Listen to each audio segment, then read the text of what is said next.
प्रिय विद्यार्थियों नमस्कार। मैं डॉक्टर चंदन प्रकाश, लेक्चरर इतिहास विभाग, वीर विरमदेव राजकीय स्नातकोत्तर महाविद्यालय जालोर में अपने पर्सनल यूट्यूब चैनल पर आप सभी का हार्दिक स्वागत करता हूं।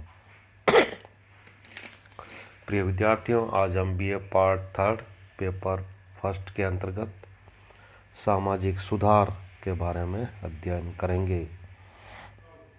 भारत में ब्रिटिश शासन स्थापित होने के समय भारतीय समाज की दशा अत्यंत शोचनीय थी।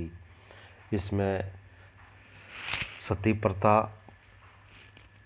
कन्यावध जैसी भीषण एवं बाल विवाह जैसी घातक और अस्पृश्यता तथा जाति भेद जैसी हानिप्रद कुरीतियां प्रचलित थी, जो देश के सांस्कृतिक पतन का कारण बनी हुई थी। 19वीं शताब्दी में कुछ अंग्रेजी पढ़े लिखे लोगों में सामाजिक और धार्मिक सुधारों की इच्छा जागृत हुई। 1885 ईस्वी में जब देश की राजनीतिक दशा सुधारने के लिए कांग्रेस की स्थापना हुई, उस समय भी यह अनुभव किया गया कि सामाजिक दशा सुधारने के लिए प्रयत्न करना आवश्यक है। अतः 1888 ईस्वी में कांग्रेस की प्रतिवर्ष होने वाली बैठक के साथ राष्ट्रीय समाज सुधार के अधिवेशन होने लगे। इस परिषद के सर्वेसर्वा महादेव गोविंद रानाडे थे। इसके प्रतिवर्ष होने वाले अधिवेशनों में स्त्री शिक्षा के प्रसार, बाल विवाह और पर्दा प्रथा का विरोध, विधवाओं तथा अस्पृश्यों की स्थिति सुधारने, अंतरजातीय खान पान और विवाहों को प्रोत्साहन आदि के संबंध में प्रस्ताव पास किए जाते थे।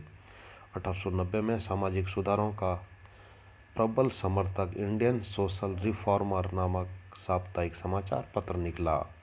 1897 ईस्वी में मुंबई तथा मद्रास में समाज सुधार के प्रांतीय संगठन बने। 20वीं शताब्दी में समाज सुधार का कार्य पहले आर्य समाज और फिर कांग्रेस द्वारा हुआ। महात्मा गांधी ने हरिजनों द्वार और मादक द्रव्य निषेध पर बहुत बल दिया। 1990 ईस्वी के बाद से भारतीय नारियों में अभूतपूर्व जागृति उत्पन्न हुई। यहाँ इन सामाजिक सुधारों का वर्णन किया गया है। सती प्रथा हिंदू समाज में पति की मृत्यु पर पत्नी द्वारा उसकी चिता पर जिंदा जल जाना सतीत्व का चिन्ह समझा जाता था। धर्मशास्त्रों और स्मृतिकारों ने व्यवस्था दी कि सती होने वाली स्त्री न केवल पति के साथ अनंत काल तक स्वर्ग के सुखों का उपभोग करती है, बल्कि वह अपने इस कार्य से पति और पितृकुल की 3 पीढ़ियों का भी उद्धार करती है। इस प्रकार की धार्मिक व्यवस्था होने के कारण स्त्रियां अपनी स्वेच्छा से सती होने लगी, किंतु कालांतर में यह प्रथा विकृत हो गई और सामाजिक दबाव के कारण महिलाओं को पति की चिता में जिंदा जलने के लिए बाध्य किया जाने लगा। इसके लिए बड़े दारुण उपायों का अवलंबन किया जाने लगा। पति की मृत्यु के बाद उसकी विधवा को अफीम आदि मादक पदार्थ खिलाकर बिल्कुल बेसुध कर दिया जाता था। स्त्री चिता की ज्वाला प्रज्वलित होने पर वहां से उठकर भागती तो उसे बांसों से जबरदस्ती चिता में ठेल दिया जाता था। उसकी करुण चित्कार लोगों के हृदय को विदीर्ण न कर दे, इसके लिए शंख, ढोल, खड़ताल आदि वाद्य खूब जोर जोर से बजाए जाते थे। भारत में इस अमानवीय प्रथा को समाप्त करने का अनेक शासकों ने प्रयत्न किया था, किंतु उन्हें सफलता प्राप्त नहीं हुई।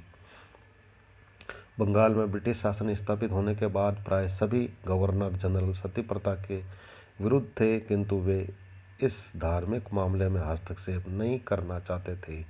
धीरे धीरे सरकार ने 1812, 1815 और 1817 ईस्वी में कुछ ऐसे नियम बनाए जिनके अनुसार छोटी उम्र की गर्भवती तथा बाल बच्चों वाली विधवाओं के सती होने पर रोक लगा दी गई तथा किसी स्त्री को इसके लिए बाध्य करना और उसे अफीम आदि से बेसुध करना भी दंडनीय अपराध बना दिया गया।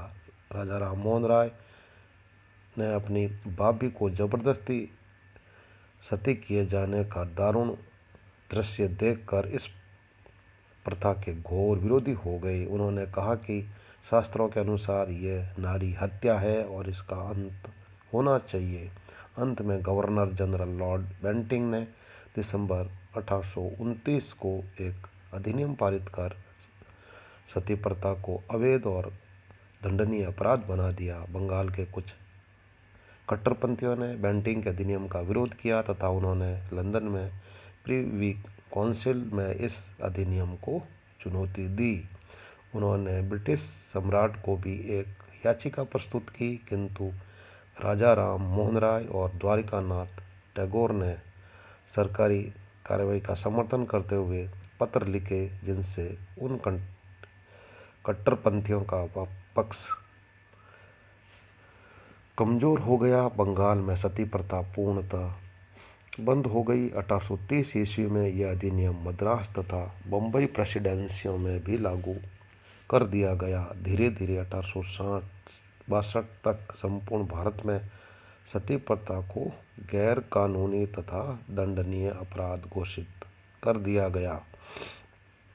बाल वध की बुराई दो रूपों में प्रचलित थी। बंगाल में यह बहुत प्राचीन प्रथा थी। कोई अभिष्ट पूरा होने पर बच्चे की बलि दी जाती थी। जैसे निसंतान स्त्रियां संकल्प करती थी कि यदि उनके एक से अधिक बच्चे हुए तो वे एक बच्चा गंगा मैया को अर्पित करेंगी। दूसरी शोचनीय प्रथा कन्या वध की थी। मध्य तथा पश्चिमी भारत में राजपूतों, जाटों, मेवों में कन्या का जन्म होते ही उसे अफीम आदि देकर अथवा अन्य किसी तरीके से मार दिया जाता था, ताकि कन्या के विवाह के समय उस परिवार को अपमानजनक स्थिति का सामना न करना पड़े। इस बुराई को समाप्त करने के लिए उचित वातावरण तो था ही, अतः लॉर्ड बेंटिंग ने अपने दो अधिकारियों विल्किंसन और विलोबी की सहायता से बाल हत्या के भयानक कृत्य को रोकने का प्रयत्न किया। उसने बाल हत्या और मानव बलि प्रथा को गैर कानूनी घोषित कर दिया। फलस्वरूप कुछ ही दशकों में यह प्रथाएं समाप्त हो गई। विधवा विवाह। सती प्रथा बंद हो जाने से विधवाओं की समस्या उत्पन्न हो गई। बाल विवाह और बेमेल विवाह के कारण हिंदू समाज में बाल विधवाओं की संख्या बहुत अधिक थी। प्रचलित प्रथा के अनुसार विधवाएं पुनर्विवाह नहीं कर सकती थी। उन्हें अत्यंत संयम और ब्रह्मचर्य का जीवन बिताना पड़ता था। अतः ईश्वर चंद्र विद्यासागर, केशव चंद्र सेन आदि समाज सुधारकों के प्रयत्न से एक कानून बनाया गया, जिसके अनुसार विधवा विवाह और अंतरजातीय विवाहों को वैध ठहराया गया। इस कानून के बावजूद विधवा विवाहों की संख्या नहीं बढ़ी, क्योंकि अभी लोकमत इसके पक्ष में नहीं था, किंतु धीरे धीरे विधवा विवाह के पक्ष में जनमत प्रबल होने लगा। इन विवाहों को समाज द्वारा मान्यता दी जाने लगी। देश में विधवाओं की सहायता करने व उनकी दशा सुधारने के लिए अनेक संस्थाएं स्थापित हुई। सर्वप्रथम 1887 ईस्वी में शशिपद बनर्जी ने कलकत्ता के पास एक संस्था स्थापित की। 1889 में एक परिवर्तित ईसाई महिला रमाबाई ने पूना में हिंदू विधवाओं के लिए शारदा सदन स्थापित किया। 1896 ईस्वी में श्री कर्वे ने विधवा आश्रम की स्थापना की। 1906 ईस्वी के बाद आर्य समाज ने अनेक विधवा आश्रम स्थापित किए। उत्तर भारत में सबसे बड़ा प्रयास सर गंगाराम का था, जिन्होंने 1914 ईस्वी में विधवा विवाह सहायक सभा की स्थापना की और इसके लिए लाखों की संपत्ति दान की। अनेक शहरों में इसकी शाखाएं स्थापित हुई। बाल विवाह।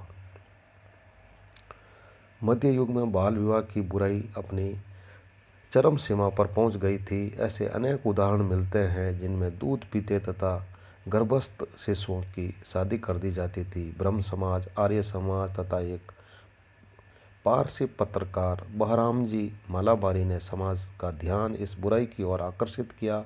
1880 ईस्वी में श्री मालाबारी ने इसके विरोध में एक पुस्तिका भी प्रकाशित की। 1890 ईस्वी में एक बंगाली लड़की फूलमणि दासी के बलिदान से बाल विवाह की बुराई को तीव्रता से अनुभव किया गया। जाति भेद।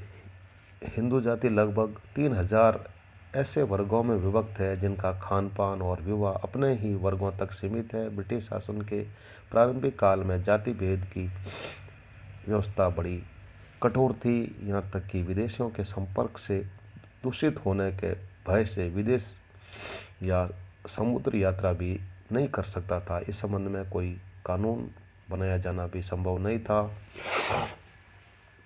परंतु धीरे धीरे शिक्षित व्यक्तियों द्वारा खानपान और विदेश यात्रा के संबंध तोड़े जाने लगे। कांग्रेस के अधिवेशनों के साथ होने वाली समाज सुधार परिषदों की समाप्ति अंतर्जातीय भोजों के साथ होती थी। साधारण जनता में रेलों ने इस व्यवस्था को शिथिल करने में सहायता दी, क्योंकि इनमें छुआछूत और शुद्ध की मर्यादा का पालन करना संभव नहीं था। 1922 में लाहौर में जाति भेद का विरोध करने के लिए जात पात तोड़ मंडल स्थापित हुआ। 1937 में आर्य विवाह कानून द्वारा आर्य समाजियों ने अंतर्जातीय विवाहों को वैध बना दिया। स्वतंत्र भारत में समूचे देश में एक कानून लागू होने तथा समानता के सिद्धांत का पालन होने से पुराना जातीय भेदभाव काफ़ी कमज़ोर पड़ता जा रहा है। प्रिय विद्यार्थियों, इस प्रकार आज हमने समाज सुधार के बारे में अध्ययन किया है। Very thanks.